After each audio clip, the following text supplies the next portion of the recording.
2018년 보잉 항공기가 처음 추락해 한 사람도 살아남지 못한 그때 이 사태가 이렇게 오래 지속될 줄 아무도 몰랐을 겁니다.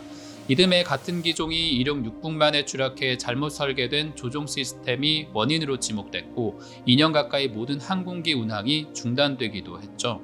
팬데믹까지 덮쳐 주가가 75% 급락하던 보잉이 이제 모든 것을 제자리에 되돌린 줄 알았던 올해 멀쩡해야 할 동체 문짝이 날아가고 앞바퀴가 사라지고 제조 공정에서 수시로 불량이 보고되고 있습니다. 항공우주 산업, 상업용 여객기와 무기 수출로 전 세계를 주무르던 이 회사, 100년 넘게 시장을 대표하던 이 기업이 대체 무슨 일을 겪고 있는 걸까요?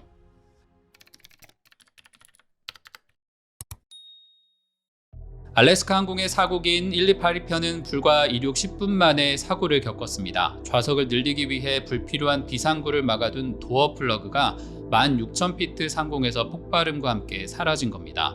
불행 중 다행으로 주말에 만석이어야 할 그 자리가 하필 비어 있어서 누군가가 목숨을 잃지는 않았지만 추락사고와 다름없는 충격이 이어지고 있죠. 사라진 도어 플러그를 찾아 한 달 가까이 조사를 진행한 미 연방항공청은 사고 원인으로 제작 과정에 있어야 할 볼트가 애초부터 없었다고 결론지었습니다. 36만 7천 개의 부속 가운데 문짝이 동체에서 떨어져 나가는 걸 막아줄 단 하나의 볼트. 그런데 정말 이 볼트만 조이면 모든 문제가 끝나는 걸까요? 도어 플러그는 본래 2006년 이전까지 보잉 기종 설계에 포함조차 되지 않던 부속입니다. 저가 항공사들이 박리담회식으로 더 많은 승객을 태우고 싶어하는 수요가 늘면서 좌석을 설치하고 마치 귀마개 하듯 도어 플러그라는 부품으로 문을 막아둔 겁니다. 제작사가 충분히 이런 선택을 할 수는 있지만 문제는 이 과정의 비용 절감과 납품 압박이 상상 이상이었다는 겁니다. 라이언에어 등 저가 항공사 납품에 맞추려던 보잉은 새로운 737 시리즈 대신 미 연방 항공청 인증이 쉬운 737-900ER 기종의 도어 플러그를 덮는 방식으로 설계를 변경했습니다. 보잉이 이렇게 다급했던 건 경쟁자 에어버스의 가파른 성장, 그리고 부메랑처럼 돌아온 매출 압박 때문입니다. 보잉은 이미 16년 전인 2008년부터 경쟁사 에어버스에게 수주 경쟁에서 크게 밀렸고 2011년엔 자국 항공사인 아메리칸 에어라인의 A320 네오 수주마저 뺏기자 돌이킬 수 없는 무리수를 두게 됩니다. 737을 대체할 새로운 기종 개발 대신 속도전에서 에어버스 수주를 견제할 기종 737 맥스를 개발하게 된 거죠. 보잉은 연비를 높이려 너무 큰 엔진을 달고 심지어 균형조차 맞지 않아서 너무 위쪽에 설치하는 바람에 이륙할 때 각도를 잘못 맞추면 실속해 추락할 위험이 있는 상태인 여객기를 그대로 내다 팔았습니다. 2016년 정체 상태이던 매출은 사고 이후 적자로 돌아섰고 팬데믹까지 겹쳐 회복할 수 없는 타격을 보잉에게 안겨주고 있습니다. 많은 보잉 출신 엔지니어들도 고질적인 내부 병폐를 성토해왔고 당시 최고 경영자가 물러난 뒤 사고 수습을 하던 데이브 켈훈 현재 최고 경영자도 품질 문제로 사과하며 눈물을 흘리는 지경까지 반복하고 있습니다. 보잉이 왜 이렇게 급했을까요? 방위산업체 EADS를 산하에 두고 프랑스와 독일, 스페인 항공사가 연합한 에어버스 그룹은 1969년 로저 베트유의 주도로 A300 시리즈라는 항공기로 여객 사업을 시작한 곳입니다. 2014년엔 유지보수 비용이 20%나 낮은 CFM의 리프 양발 제트 엔진과 탄소 섬유 소재 날개 끝에 작은 지느러미를 붙여 연비를 15%나 끌어올린 혁신적 A320 네오로 시장을 흔들게 됩니다.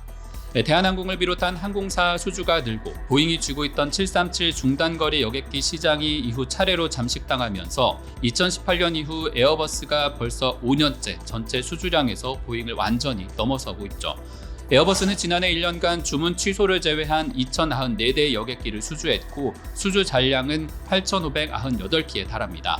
매달 50대씩 생산한다면 14년치에 달하는 어마어마한 물량이 쌓여 있는 겁니다.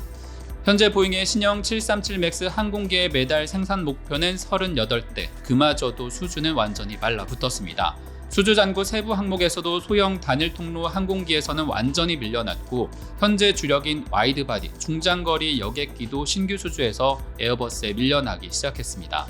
주문량과 수주 잔고를 고려할 때 에어버스에서 737 맥스와 같은 대규모 문제가 발생하지 않는 한 보잉이 다시 1위로 복귀하는 것은 수학적으로 불가능에 가까울 정도로 어렵다는 분석들이 나오고 있습니다. 5년간 시련을 겪고 있는 보잉이지만 원래 이런 회사가 아니었습니다. 보잉은 1916년 시애틀에 설립해 세계대전 당시 정상급 폭격기를 개발한 기술력의 기업이었고 아파치 헬기와 공중급유기, 대잠 초계기 등 미 전략 항공기를 생산하는 한 축이기도 하죠.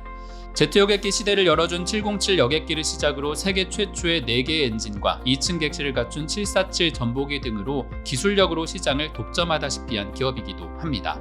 2018년까지 연간 매출 1,011억 달러, 주당 400달러를 바라보던 기업이지만 지금은 연매출 780억 달러에 순손실 22억 달러를 끌어안고 주가마저 더디게 반등하고 있습니다.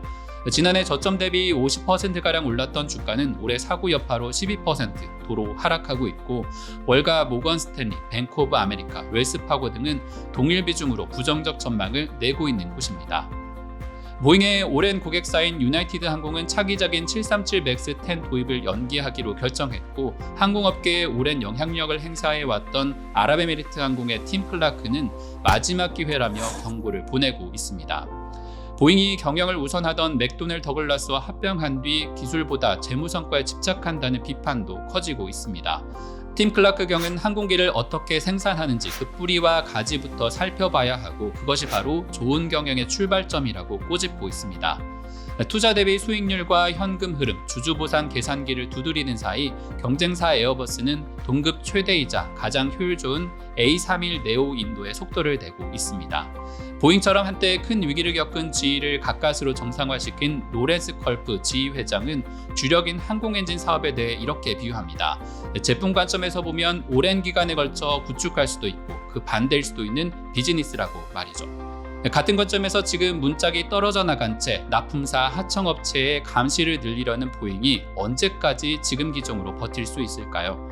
정말 볼트만 다 조이면 이 간극을 따라잡을 수 있을까요?